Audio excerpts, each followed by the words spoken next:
Grand rising, grand arrival, grand return, peace and blessings to the righteous and the repentant alike.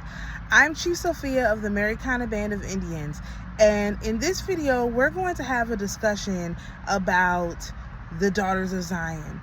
I have long brooded basically over who exactly the daughter of Zion is. If we're, me personally, I'm included in that group. Or if I'm a daughter of Jerusalem or whatever. And so I think it's really, really important to look at this sort of holistically, and how they would have actually sort of like described this in the Bible.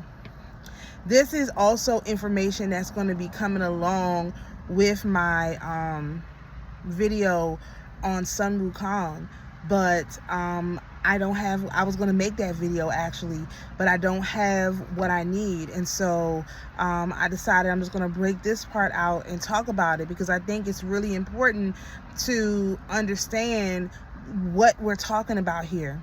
So this for me came up when I was doing the research, and it just made me think, what did that scripture mean when it said not to be unequally yoked? Because especially after having read the story of Ruth, and how basically there was no method of conversion in the Old Testament. There is no way to convert. It just, because you were who your gods were, okay?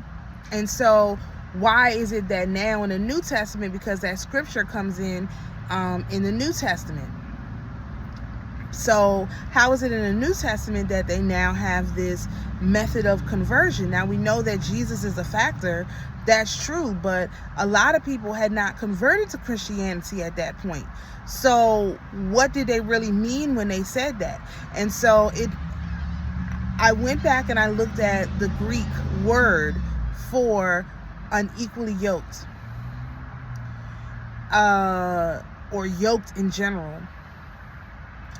And they're talking about, not about religion per se, but about capacity.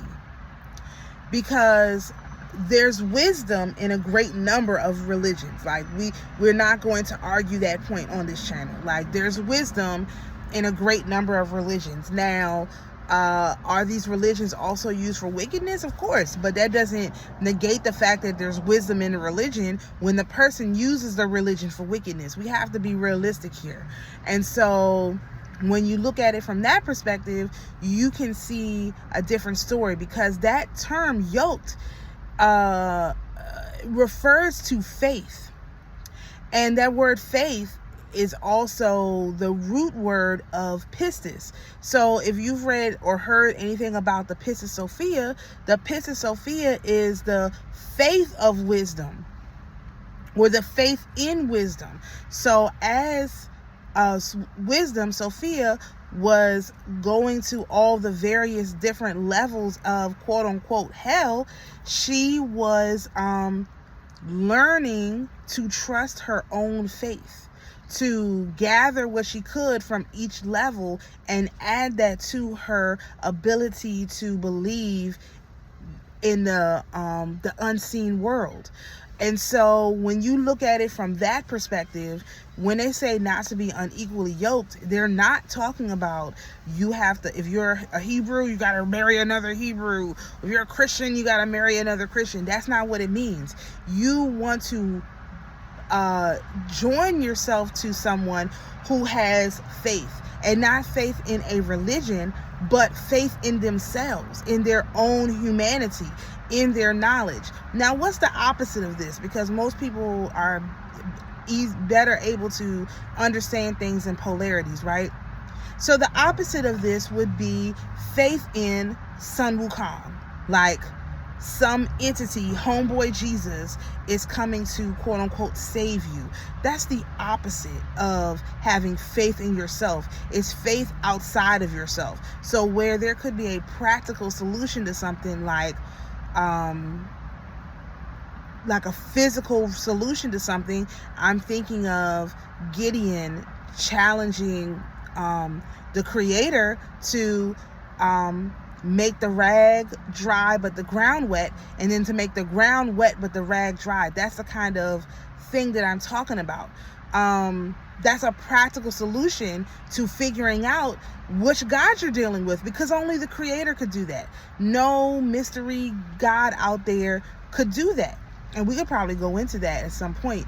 But it would be impossible for a mystery idol, because you would have to be able to control the elements, and only the Creator has control over the elements to say, make everything wet but keep that dry, make that dry and keep everything else wet. Like, only the Creator could do that. And so that's what we're talking about, the ability to question your faith, to examine your faith, whatever it is. So a lot of women, especially just women in general, are being harassed in church because, oh, their husbands don't come to church with them. Not my church, because I don't have that problem. Okay? But, oh, I did have this problem, though. The very first church I went to, I've told this story, in Jacksonville, I wanted to sing in a choir because I'm a singer. And so I started singing, and they were like, well, you have to be a member. And I was like, okay. And they said, well, are you married? I'm like, no. They said, but you live with a man? Yes. And they were like, oh, well, you guys have to get married in order to join this church. I was like, we have to do what? I am totally against putting the government inside of my relationship personally, but it wasn't up to me. I did not have that option. And so I left that church, because I was like, there's no way I'm going to be somewhere where you're going to tell me, in order to use the talent that my Creator gave me to use, which I am attempting to use free of charge, that I'm going to have to go and engage in an activity that is only sanctioned by the government, not a spiritual activity at all, only sanctioned by the government. And the pastor of that church had the nerve to tell me, a person who is fully in charge and fully aware how the tax code works, that I would get tax benefits. I almost died. Like, that's how I was like, this man is. So I just left. I was like, you know what? This is not going to work for me. I don't want to be affiliated with this people. And I left, right? Now, I left. Let me just leave it at that. So, am I unequally yoked because I'm not married? Am I unequally yoked because I'm not, my old man doesn't per se express his faith the same way I do? I never felt that. And so I just had a question about that. What did they mean when they said that? Because I know my situation, and I know that my situation feels comfortable for me. It's not one of these karmic situations. It's not one of these weird twin flames, chaotic relationships or anything like that. So I know for a fact that I fall into a different category. So what is this category? When you're with somebody who is not like you, but still has a full command of their own faith in self and whatever it is that they believe in. So that's not what it means to be equally yoked, to be with someone who believes in the same faith as you. For someone who practices their spirituality in the same way as you. That's not being equally yoked. What's being equally yoked is a person who is in full command of themselves. You are unequally yoked when you are with an individual who is not in the full command of themselves. This is where these karmics and these possessions and all this stuff comes in. If you are not with somebody, because the scripture even says, what does the light have to do with the darkness? Well, what does that have to do with religion? That's really like literally, if the person is being possessed, if it's a possessed individual, do you have the eyes to see that they're a possessed individual?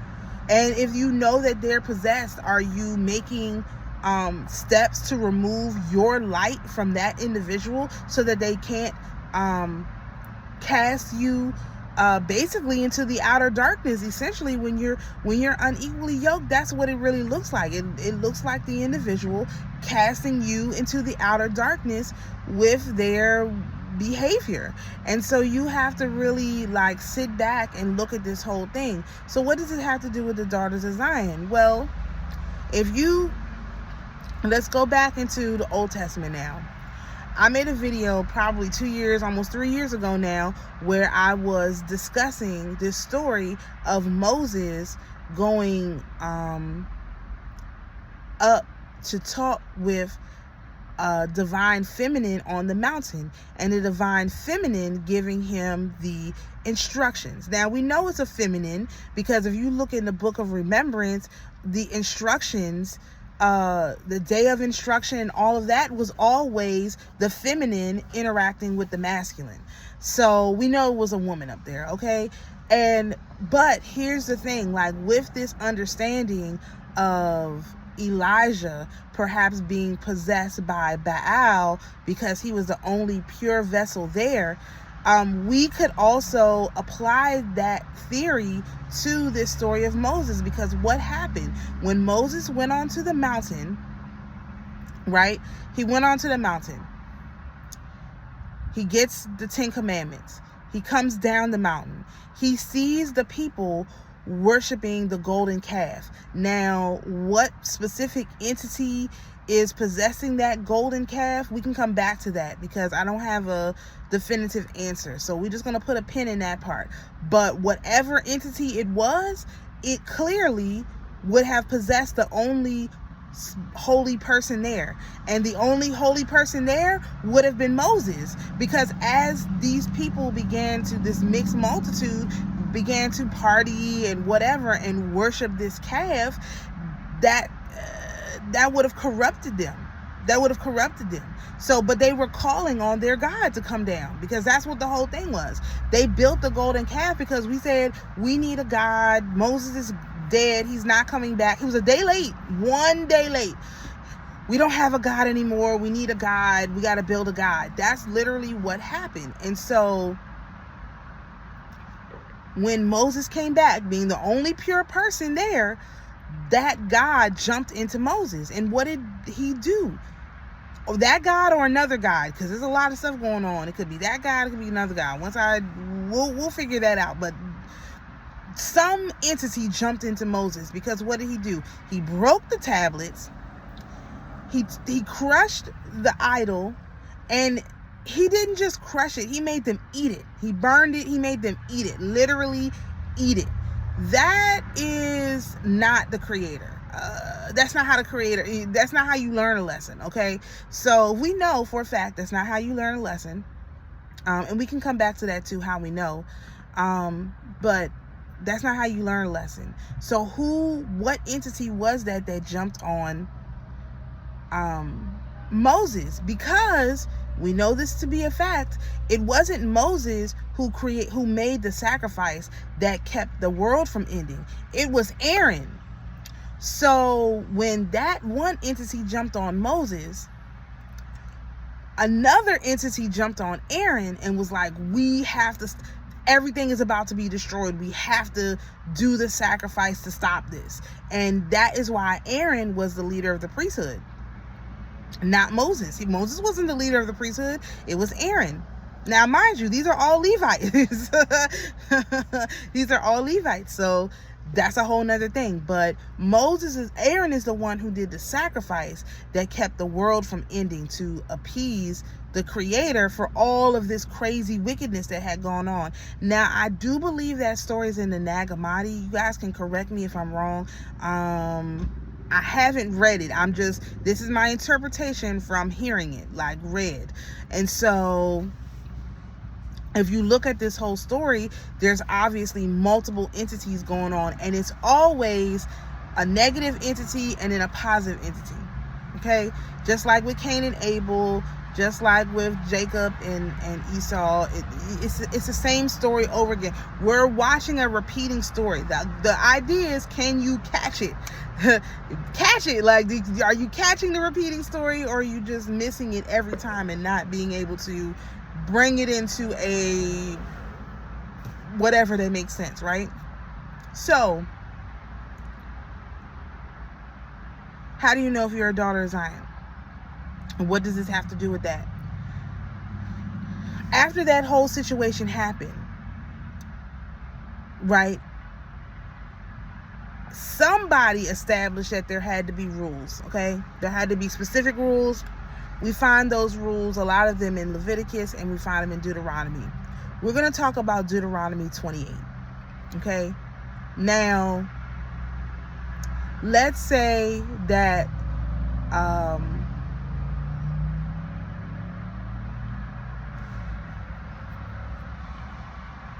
let's say for all intents and purposes that the entity that jumped on Moses was Sun Wukong, okay? Let's say that for all intents and purposes. And that entity is the one who established the second set of tablets, okay? The ones that we do know about, because we do know that Moses did a second set of tablets. So, if that's the case, there's always going to be Sun Wukong. Remember, he was an ascended master, so he understands all the universal rules, but he's also going to make it complicated. Like, he's going to make it so that it's not plain and simple. Why am I saying it like that? Because when Jesus came back, he said the most two important rules are to honor your mother and your father, and to love your neighbor as yourself. Those are the two most important rules. That's what Jesus said. So what about the other 8? Why would the other 8 have been put in there? And it could be to create this sort of rift, this sort of animosity, to create status. So it's not that the rules are wrong because they don't violate the universal law, but are they the most important? When you have 10 things to do, which one do you do first? Well, the first one on there is the honor your mother and your father. That's the first one. And it's also the Shema. The Lord our God is one. So what Sun Wukong would have done is he would have been like, yeah, the Lord our God is one, but it's me. You know what I mean? Like, yeah, honor your father and your mother, but I am your father and your mother, because he has a problem with women. So he would say, yeah, I am your mother and your father. Like, you hear a lot of these single women say, oh, I am the mother and the father. They don't honor the masculine energy. And Sun Wukong would have disrespected the feminine energy by saying, yeah, I am your mother. I care about you like a mother, but I also like a father. So it's kind of like, okay, you can see how this could create a problem. Are the 10 commandments wrong? I'm not saying that. What I'm saying is it's really difficult to follow 10 rules. That's why Jesus said, break it down to 1. Honor your father and your mother, and the Lord, and love your neighbor as yourself. Can you do them 2 things? He made it simpler. So that's what, in my opinion, if you're working with an ascended master, they're going to make it simple. If you're working with a spirit team who really cares about you and who is not negatively polarized, they're going to make it infinitely simple to solve a problem. They're not going to make it super complicated that you can never solve. They're going to make it infinitely simple, okay? So, Deuteronomy 28. This means that 9 times out of 10, most of these laws, that's the rules and the structure, 600 some laws and all this stuff, is more than likely the laws as the fallen angels and the negatively polarized entities would observe them. Now, again, does that make them wrong? Does that make them bad? I'm not saying that. That's not for me to judge. All I'm saying is you have to consider the possibility that your enemy is the one who is creating your feast days. And so you never want to let your enemy create your feast days, at least to calculate them.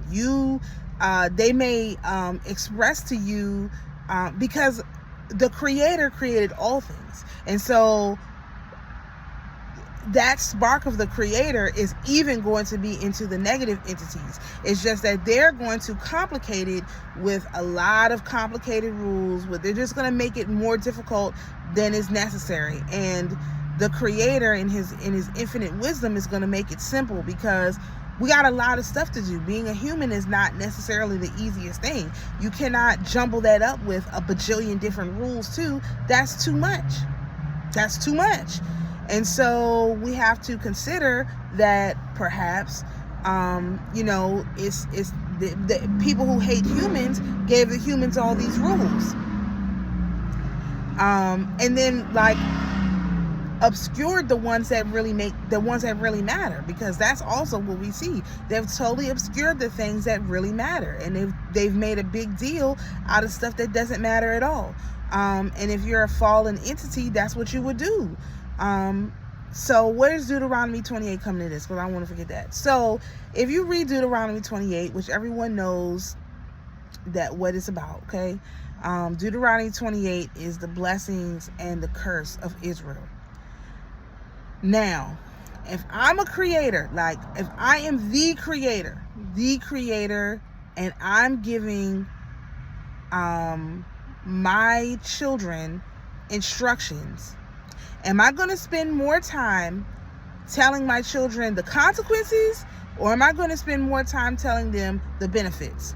Now, as a mother, I don't know about anybody else, I don't talk about consequences. They always want to know, like, this is a huge problem with my middle child. She always wants to know what the consequence of something is. I don't know what the consequence is. I don't have an answer for that. But I'm going to tell you what's going to happen if you do the right thing. And I'll go on and on and on about how important it is to do the right thing. And I don't really focus on what happens when you do the wrong thing. I feel like that's not really where you want to put your energy. You want to put your energy in doing the right thing. And the consequence will be whatever the consequence is, and it'll happen when you find out. That's how a organic parent conducts themselves. They don't spend all time especially black people. What do they say? You better do this, I'm gonna beat you. You know what I mean? But they tell you, if you do this, do that, get your life right, all the good things will happen to you. And that's most of like the instruction that's given to black people on how to operate. They don't go into detail of, if you get this wrong, that's going to happen. If you get that wrong, that's going to happen. That's kind of like an aside. That's if you go too overboard in the wrong direction, that you got to spend all this time telling people what's gonna happen if you mess up, because that's not even how you encourage an organic person to do anything. You lead with rewards. You don't lead with curses. That's really crazy. I actually just saw a post from an astrologer, and she was like, if you having a hard time cleaning, what you do is you have a reward that you can do when you finish the thing that you don't want to do. So a lot of people, they don't have any rewards for themselves at all. They just want to force themselves to do this work with absolutely no reward. That's crazy. And this definitely ties into the sexual magic and astrology and all of that stuff, because what's the point of being with somebody if there's no pleasure involved? That's really insane. So no, I'm not going to submit to a man when there's absolutely no physical benefit to that. That's crazy, but that's what they want. That's out of proportion, right? So if you look at Deuteronomy 28 and you look at it through this lens of what I just described, the first 14 verses are dedicated to the rewards and the blessings. Okay? Verse 15 to verse 68 refer to the curses. Now, what kind of creator would give you 15 reasons to do good, and what is that? 40, 68, 50, 58, 54 reasons, 54 curses on what's going to happen if you don't do the 15 things. 14 things that's going to happen if you listen. 54 things that's going to happen if you don't. No, I would never do that. That doesn't even make any sense. That's totally disproportionate. And so you have to question who authorized that, because if you look at the lords and the lords, that don't sound like no creator I work with, that I know, that I'm familiar with, that I've dealt with. That's not how the creator I know operates. He's not giving you 15 good things that's going to happen, 14 good things that's going to happen if you listen, and 54 bad things that's going to happen if you don't. That's not how it works. And the reason why that doesn't work that way is because of 1 John 4. The second half of the chapter in 1 John 4 tells you how the Creator operates, and it has to do with love. And so if you love somebody, you're not going to tell them 54 things. I'm going to curse you 54 ways if you get these 14 things wrong. The Creator is not going to tell you, I'm going to curse you forever and there'll be no way you can come back if you do these 10 things wrong in the 10 commandments. That's not going to happen. That's not going to happen. No person who has ever created anything operates like that. As a matter of fact, if just like the prodigal son, the father will let you back. If you just come back and say, man, I got this thing really, really wrong, I messed up, the father will let you back in. Of course he would. And so who is this God that put the 54 curses on the people who won't do the 14 things? Who is that God? I believe it's Sun Wukong in one of his many forms. And when you start to understand, again, that it's a bibliography, the Bible is a bibliography, it's an index, then you can figure out what God someone worships. Because again, if you believe that, if that's what you believe with your whole heart and you listen to that, and that is still faith. It's not the faith that I have, and I wouldn't encourage it, but is it not faith? Because the person is thinking for themselves. They're thinking for themselves that they are, they're really putting too much pressure on themselves or whatever, but they are being legitimately dedicated to that Creator, that thing that they think created them, which is Sun Wukong. And if you think you were created by Sun Wukong, that's fine. If you're dedicated to it, if you're devoted to it, if you really believe it, you believe in homeboy Jesus coming to get you and all of that, that's fine. I don't have a problem with that. And I'm not saying I've got to convert anybody, because conversion is a totally different conversation we can have on another day. This is about who are the daughters of Zion and who are the daughters of Jerusalem. The daughters of Zion are the ones who believe in the Creator. They're the ones who believe in the Creator that created them. That there is a Creator that is loving, that loves them enough to have created them. The daughters of Jerusalem, they believe that there's a God that loves them enough that created them. That's the difference. The daughters of Jerusalem do not necessarily believe in a Creator. Does that make them worse? Does that make it? They could believe in the aliens. They could believe in the Mother Earth herself. They could believe in whatever it is. But guess what? They have come to that conclusion of their own mind, of their own thought process. And therefore, the Creator even created a space for them so that they didn't have to necessarily come to Him, because in many cases, these are people who are from other places. And so they don't understand Earth quite as well as the daughters of Zion do. I would not expect somebody who is here from a different place to understand Earth the way that I, who am from here, understand it. Just like when you have certain people, let's use the hood for an example, the black community. If you live in an all black area, right? Let's say it doesn't have to be lower class, it's all black. You live in an all black area and you have a white family move in, right? Now, if that white family is maintaining their white culture, which could be, mayonnaise and big holiday celebration, fireworks and all of that, are you as a black person going to say, oh, that person is something wrong with them? You were like, okay, they're just like me. They have their beliefs that they celebrate, and that's cool. I have mine, and that's cool. Now, inevitably, you're going to have, if it's a white family in an all-black neighborhood, you're going to have the child, the son or the daughter that's going to immerse themselves into the black culture and embrace the God that the black people worship. 9 times out of 10, that's how it works. That's what happens. And so what happens? That individual or the children, white children, they will probably marry black people. People from the neighborhood, people they grew up with, whatever, they'll marry into our family. Now remember, before Jesus, there was no way to do this. Like when Ruth married Naomi's son, she did not become an Israelite. She still maintained her Moabite God. But what did Ruth do? She forsook her Moabite God for the God of Naomi. That had not been done up to that point. There had no way of dealing with that. And so that's what you have here. Maybe the daughters of Jerusalem will forsake their foreign gods and come over here with us and worship our Creator. Maybe. But if they don't, does that make them any less a daughter of the Creator? No, it doesn't. It doesn't change them. The only ones who are not in this category is this secret third category, which I'm going to talk about briefly. I'm going to start with this.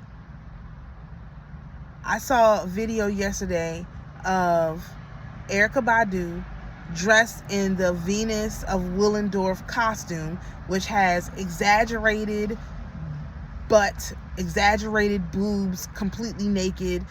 She wasn't naked. She had on a costume. But it was in that exaggerated form. That's called the Venus of Willendorf, okay? You can look it up. You've seen it before, 9 times out of 10. Now, the Venus of Willendorf is really interesting because it's the model of a statue that they found in ancient Mesopotamia. And the statue, it was like a small idol that looked like it was personal, was carried around, and it had red ochre on it, like a red paste on it, okay? And we could talk about the red ochre because that's basically only found here, but neither here nor there. It had a red ochre on it. And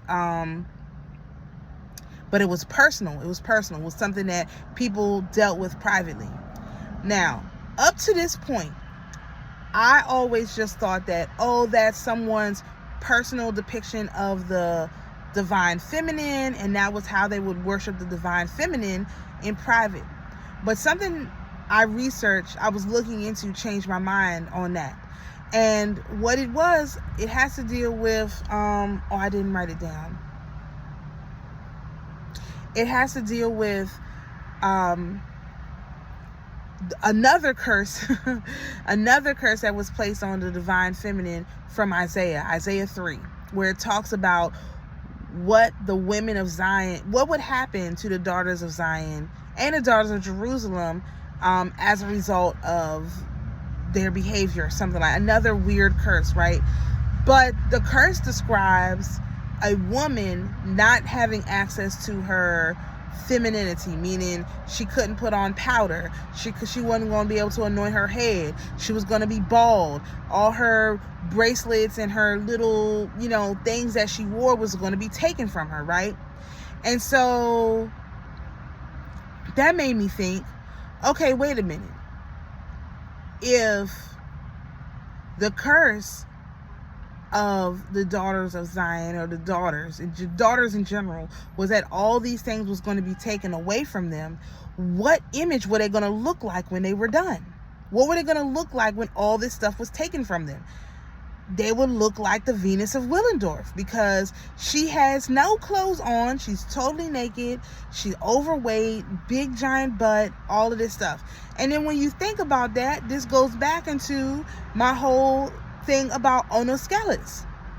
Because what was Onoscalis? She was a demoness, but she had a big butt and she looked kind of weird in the face. And if you look at all these Venus of Willendorf statues, they all look weird in the face, like weird faces. One of them, I think the one that's supposed to be Anana, she got like a dog face. Like, you're talking about somebody whose protection has been stripped from them.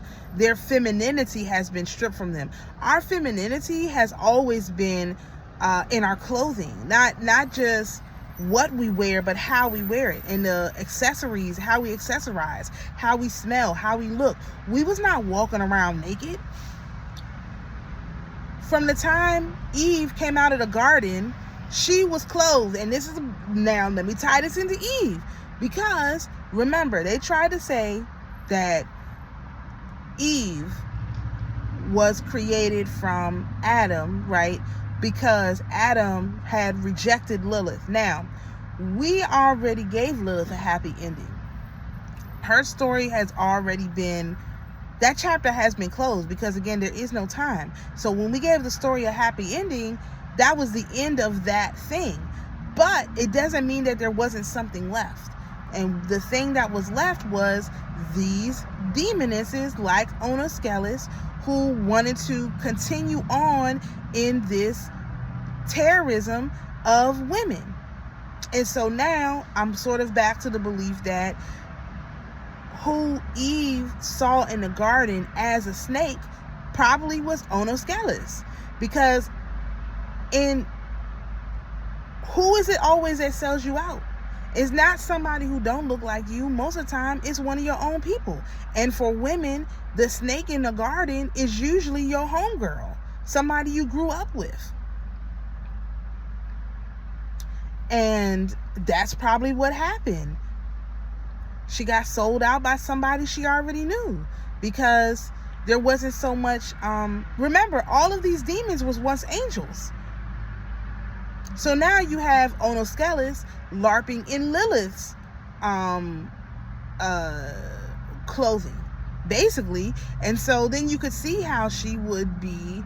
And then I know that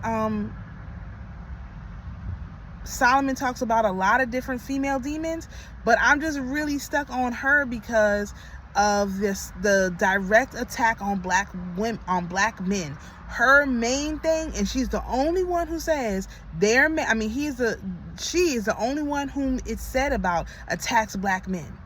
So we have to look at this as it relates to our community. And we could talk about other people later, but I think all of this kind of ties together. So if you have this Onoskelis pretending to be Lilith, because she would have gotten the ability to transform into a body that looks like Lilith's body from Sun Wukong, because remember, these two are partners. They work together and there is no time. They would have gotten this, she could have gotten this ability to transform into Lilith, go into the garden, tell Eve, hey, go ahead and eat this apple, it's good for you, because we do know that Lilith was instructing Eve on how to consummate the relationship. We know that that's what would have happened, okay? And so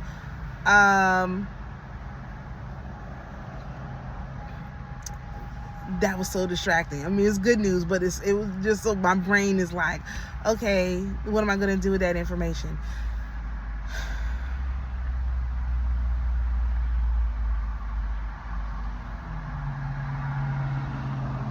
Refocus. So Onoskelis would have gotten the ability to transform into Lilith from Sun Wukong. She would have gone into the garden pretending to be Lilith, told Eve to take the apple. She ate the apple. Or this is how you get this explanation of this could have been a sexual act she told Eve to do that was something she wasn't supposed to do, and then you have this whole issue, okay? And God comes, or the creator comes down, and he's like, where are you? And they, basically they lie from there. And then they're not kicked out of the garden right away. It's like 30 days later where they get kicked out of the garden. And so you have to wonder why they had to be kicked out of the garden. Well, it's because they had been infiltrated by this particular fallen entity. And once you start down the path of not being able to recognize who is in your energy, you got to be put on a different level. And it's not necessarily bad, because it ends with us having this unique ability to judge the spirit. But it's different. But so what did God do before he sent them out? He gave them garments. He gave them clothing to protect themselves. Now, if you're going to give somebody clothing to protect themselves upon leaving, how is it favorable that you got this Venus of Willendorf, who is supposed to be this idol that they're privately worshiping, unclothed? you got problems here that don't make sense. You got a story that doesn't make sense. Now, what is a story that does make sense? I believe that this Venus of Willendorf doll was a pornographic doll. I think that they were using it for weird sexual behavior. Not too much different than these devices, for lack of a better term.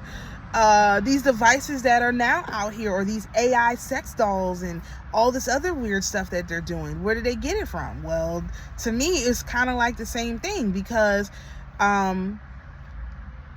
this whole idea of uncovering a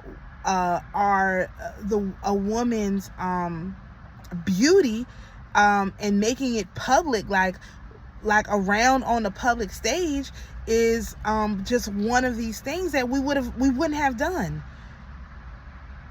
Maybe perhaps Eve was not covered in the garden, but that was when we were in a perfect state, and we're not really going back to that state, because there was lots of problems too, like let's say that was just before intercourse was introduced. And so how do you reproduce? How does the creator make infinite copies of himself if the creations do not know how to reproduce?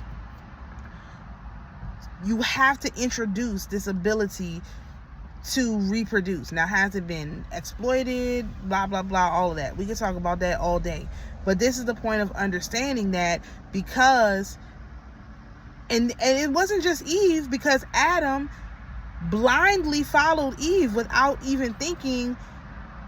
Didn't he tell us not to do this? Like, why would I do this? So now you have to wonder, you have to suspect Adam too, that he has been corrupted by this inability to not be able to judge a spirit. Because if you've seen that a spirit had possessed your lady, you're not just going to be like, okay, let me just do what the lady is saying. You're going to say, hey, at least my old man wouldn't do it. If I was acting crazy, he would be like, yeah, something's wrong with you.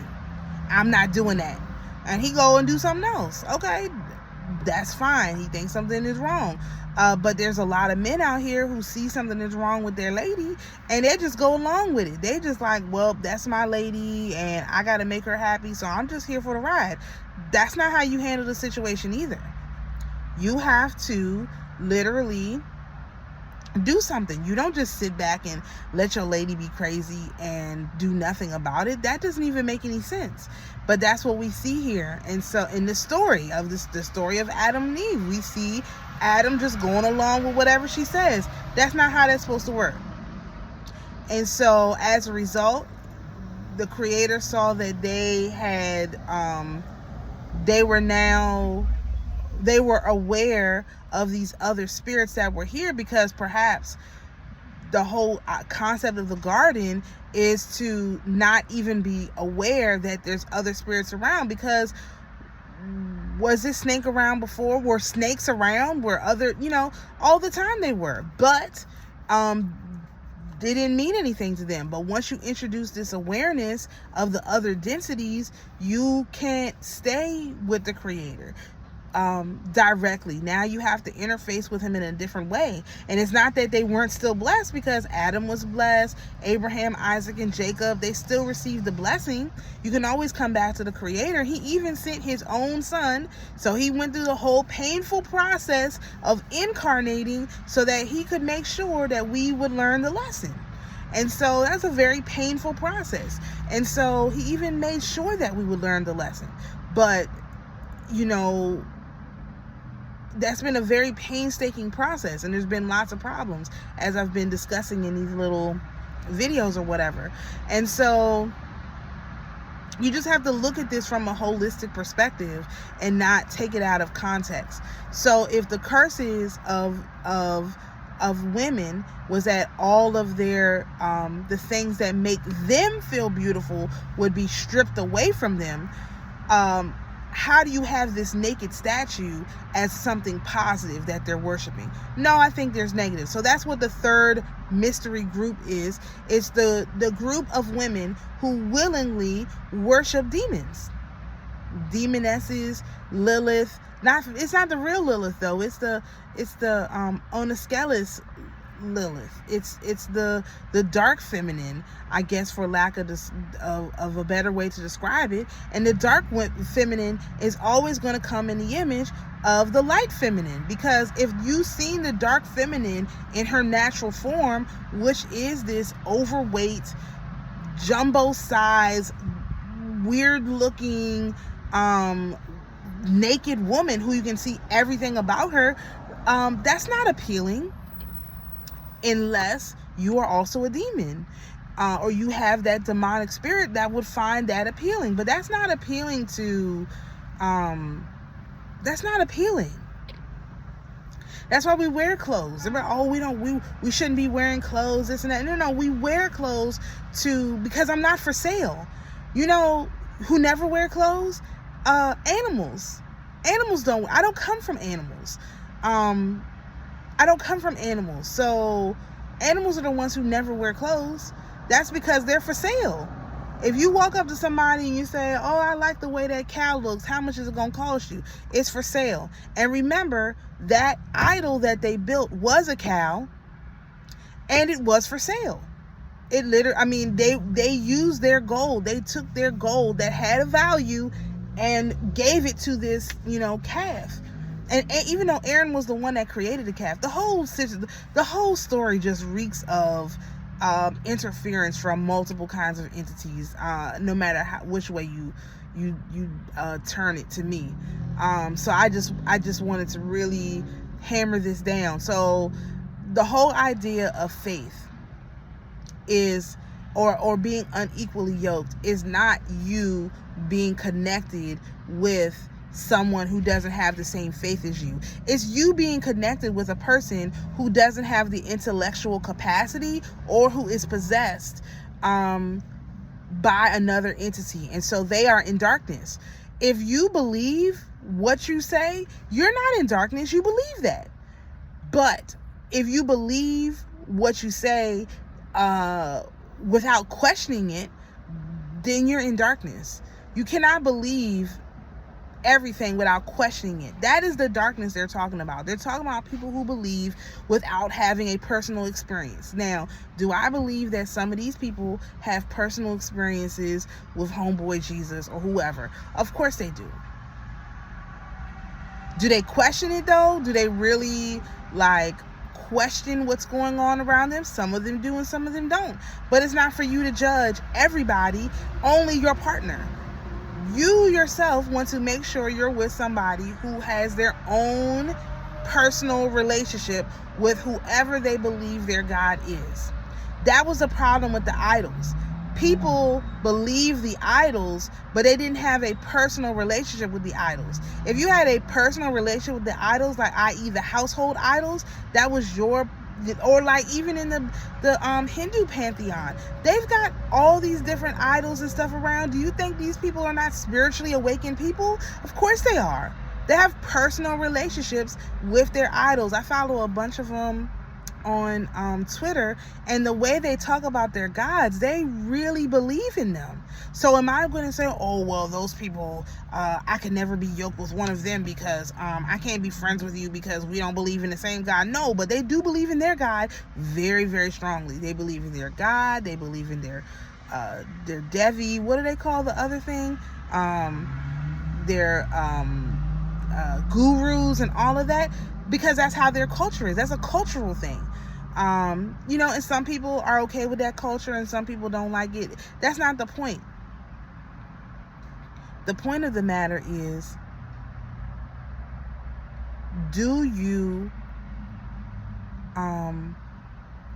what do you believe? Have you had a personal relationship with your God, whoever that God is? I'm not here to judge anybody, but have you had a personal relationship with that God? And if you have not, then you may be indeed possessed by one of these entities. part of the problem is once you believe in a God and you do have a personal relationship with that God, it's really, really difficult for them to take that God away. Meaning, the reason why homeboy Jesus is stuck here is because they gave black people this God, and now they can't get rid of him. Because they've been trying to get rid of this God for 2,000 years, ever since. That's why they killed him. That's why he was killed, because they thought if we kill him, we'll get rid of him, and then he'll just go away. And it didn't work. They could not separate us from that God, because that God, that homeboy Jesus, for a lot of people, is the icon of the Creator in their life. I don't need an icon of the Creator because I carry the Creator within me. But a lot of people, they don't carry the Creator with them. And it's fine. You know, that's a personal relationship step. I don't have any comment on that. But it is a fact. They don't carry the Creator within them, and so they're looking for the Creator outside of them, which is, as long as they believe it and they devote themselves to doing what's right in the eyes of that Creator, there's not an issue. The issue that the people, you know, who thought that they could manipulate this system forever have is that they don't want you to believe in that Creator. That's why they're systematically taking down all these megachurch pastors, because I know they think if they take down these megachurch pastors, people will stop believing in homeboy Jesus. That's not how it works. You have to tell people the truth of how the system works in order to get people to stop believing in it. You can't just say, okay, well, we'll just take down all these little idols we built to be the representation of the homeboy Jesus that we created, and that'll solve the problem. That's not going to solve the problem. That's going to make the problem infinitely worse. It is much better for people to come to the realization that there is a Creator who created them, who loves them.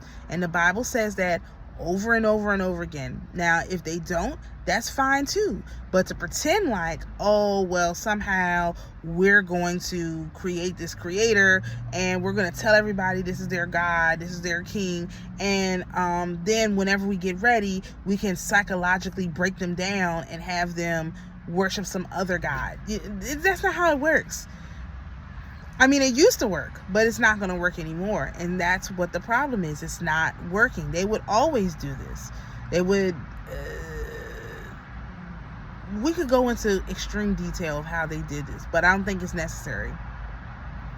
I just want to point out what it means to be equally yoked and what it means to be unequally yoked.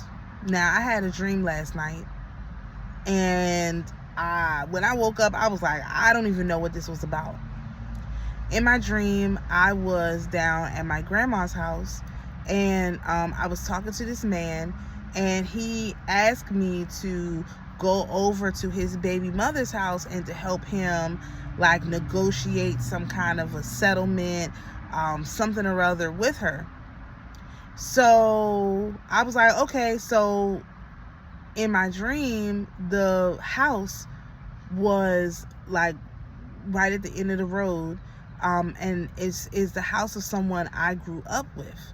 And one thing I will say is that this individual, it was a female, I don't think her mother ever liked me, and so I really didn't like going over to their house. And I barely had any friends anyway, because a lot of people just didn't like me, because I was always asking questions about like why they were living the way they were living, and it was probably really uncomfortable. So anyway, I go over to this girl's house. I drive over there in an old car. We used to have some kind of it's a very old car. It's green. And a female was in the front seat of the car when I drove over there. So I drove over there, I parked in front of the driveway, and I told her, stay right here, let me just go in and talk to this lady. So I go to the door, and the lady invites me into the house, and she's like, okay, hold this. And I was like, okay. So I'm talking to her about, trying to settle this thing between this man and her and this kid or whatever. And I start feeling kind of crazy. And I was like, she said, yeah, that's why you're not supposed to go to people's house and take stuff from them. And I'm like, what's going on? And next thing I knew, I was on the floor. I was on the floor and she had this dog, because when I never really liked dogs growing up. So she had this dog. It looked kind of like, in retrospect, it looked like one of those dogs that they used in the Inquisition, that had like the small heads but the big bodies, kind of like a golden retriever color. I don't know that much about dogs. Anyway, so when I came in the door, I was like, oh my gosh, there's a dog in here. She was like, no, it's okay. So she kept it away from me. But when I hit the floor, the dog ran over to me and was over me. And I was like, and I couldn't move because whatever it was I was holding, basically numbed my whole body. Like, I couldn't move. I was on the ground. And she was like, that's why you don't come to people's house. And she was telling the dog, she said, okay, hold on now, don't get started yet. And I'm like, get started yet? What is about to happen? And so all of a sudden, the girl who was in the car with me, she bust open the door and she threw this, it looked kind of like a sponge, like a spiky sponge. She threw it at the girl, and the girl grabbed it, and she instantly hit the floor. Like, with me, I had to hold that thing for a long time. It wasn't the same thing either. What she gave me was kind of like a rag. She was like, oh, hold this rag, because she was cleaning or something. So because I didn't think it was unusual. But this spiky thing, she threw it at this girl, and the girl hit the ground immediately. So the dog came from over me and went over to the girl, because obviously that was his owner, trying to figure out what was going on. And the other girl, she helped me get up. The one who was with me helped me get up and brought me out the house. And then I woke up and I was like, I wasn't scared at all. Number one, a dream like that in the past, I would have called a nightmare. I wasn't scared at all. I never had any worries. And then I woke up and I started thinking about that whole Venus and Willendorf thing, and like, oh, wait a minute, that was not a positive representation of the female. That's a negative representation of the female. And it made me think about when Nipsey Hussle died, and they had his funeral, and his mom and Lauren and a whole coven of witches was casting spells at the funeral. You know what I mean? It just made me think of that. And I was like, I just interpret that as, here I am just trying to do a nice thing and help somebody. Not only did that man set me up, the woman knew immediately what to do. Like it was a plan, and I was the only one who didn't know the plan. But normally in those situations, I would have been by myself, and I wasn't by myself. I was with someone who not only knew kind of what was going on, but didn't prevent it from happening. Like, this person never said, don't go in there, don't do that, whatever. She just showed up to help me. And it was a she. Normally in those situations, I wouldn't have a female show up and help me out of that.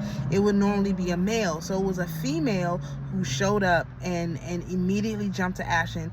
Didn't condemn me or say, why would you do that, or anything like that. Just was like, solved the problem, brought me out. And now, like, I'm in my mind, like on a spiritual level, I'm like, oh, I need to learn how to, I need some more protection, or like situational awareness in those kind of situations, so that I'm not taking on the wickedness that actually, the first thing I thought was, man, I need a magic wand. I should have had a wand there so that I could have tapped it. I could have tapped me. I could have had the wand in one hand and the rag in the other hand. You know what I mean? I could have had my hand in my pocket. I was just thinking there's a lot of ways I could have prevented myself from going through that. I don't like the way that looks. It's the stuff that's on top of the thing. From going through that situation and not, and not having experienced that. But at the same time, it's not like it was for a bad reason. It was because I was trying to protect a child. And so I feel like that was a good, noble reason. If I would have expired there on that floor, I know that it was because I was trying to protect this child, whoever this child is. And so it also made me think, a lot of times men have come to me and basically used me to help them with situations with their children's mothers. And it also now seems like, okay, some of this stuff might have just been a setup. They were trying to figure out how to deal with their situations, but they knew that the mothers were wicked or were doing magic or whatever, and so they sold me out so that the mother would focus on me instead of focusing on him and the child. And so it's like, no, I would never agree to do that. I mean, I don't even think I was talking to this dude. I was just trying to help him navigate through the situation. And so it's not, I don't think, a condemnation on me per se, but it is to say, like, this is how people operate. This is how people operate. So I have to be aware of that. And so, I mean, there's a lot of different ways to interpret that. But the most interpretation that I want to mention here is that I had good intentions. And I also had someone with me who had the skill to help me and didn't leave me to suffer on my own, but actually jumped in and helped. And so, like I said, I'm like, one of the things I'm asking now is for the Creator to show up and help me. And that was one, like, tangible, like, not tangible because it was a dream, but still, he or she, they, the Creator, the Creatrix, because our God is one, showed up to help me. They did not allow me to experience that and have fear and have trepidation or anything like that. They did not leave me to suffer. And in the past, in different, kinds of dreams, I've been left to figure it out on my own. That didn't happen this time. So I think that's a huge improvement for myself, and it's also proof that if you ask the Creator to show up for you, the Creator will show up. And so so I hope all that made sense. I think an hour is long enough. But yeah, the daughters of Zion are the ones who believe in the Creator, and the daughters of Jerusalem are the ones that believe in other gods. And neither one is bad. It's just, that's the difference. The daughters of Jerusalem, they just believe in other gods, and it's not a judgment against them. It's just, that's just what it is. They got the same curses as us. They're gonna get the same blessings as us, and we have to be okay with that too. Which I've been saying, all these different things we have to be okay with. That's one of them. So I hope this video has been helpful. We're gonna, of course, go into this on our super video on Sun Wukong that's hopefully coming out soon. Maybe I'm still gathering information. That's why I haven't made the video yet. I want it to be as complete as possible, and we can't talk about Sun Wukong without talking about Onoskelis, and that whole distortion of the feminine, which in our awareness starts with that Venus of Willendorf and that whole our nakedness being uncovered and our beauty being uncovered, because our beauty, it comes from within us. We don't need to be naked to be beautiful. We just don't. And that comes from the inside. It don't, I always forget not to touch that. That comes from the inside. So think about that as we move along today. Peace and blessings, shalom, and we'll see you in the next video.